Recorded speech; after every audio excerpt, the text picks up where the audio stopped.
Саламатсыздарбы? Бүгүнкү тақырып бизде өкпе аускультациясы. Өкпе аускультациясын өткүзүүдөн алдын биз науқастан кеуде кузунда кандайдыр бир ауырсынуулар бармы жоктугун билип алуубуз керек, сурап билип алуубуз керек. Эгер эч кандай ауырсынуулар жок болгон жагдайда науқастын оң жагына туруп алып, өкпе аускультациясын баштайбыз. Ол үчүн бизге фонендоскоп керек болот. Фонендоскоптың мембранасын жылытып алуубуз керек, себеби науқаска жагымсыз әсерлер болмау үчүн. Сонымен өкпе аускультациясын баштайбыз. Биринчи нүктө ол бизде бугана үстү оюгу. Бугана үстү оюгу салыстырмалуу түрдө жүргүзөбүз. Экинчи нүктө ол биринчи кабырга аралык жана төстүн үстүндө орналашат.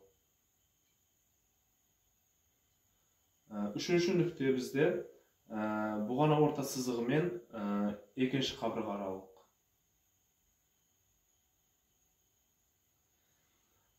Üçüncü nükte ol yani buğana orta sızığı men dördüncü kabırga aralık lateraldı.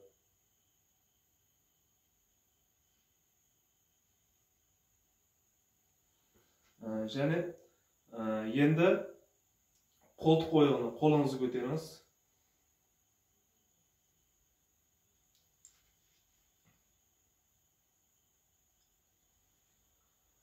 Енді төртінші қабырға аралық.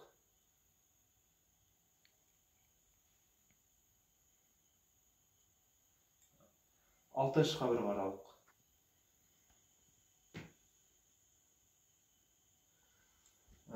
Артыңызды өріп тұрыңыз. Арты жағынан бірінші нүкте ол жауырын үсті аймағы. Бұл жерде өкпенің ұшы сәйкес келеді. Енді екі қолыңызды бір-біріне айқастырыңыз. Солай. Осындай жағдайда яғни екі жауырын ашылады, сол арқылы екі жауырынның арасын анықтауға болады. Бірінші нүкте ол жоғары жауырын аралығы болып табылады. Салыстырмалы түрде жүргіземіз. Сосын төменгі жауырын аралығы. Енді жауырын асты аймағы.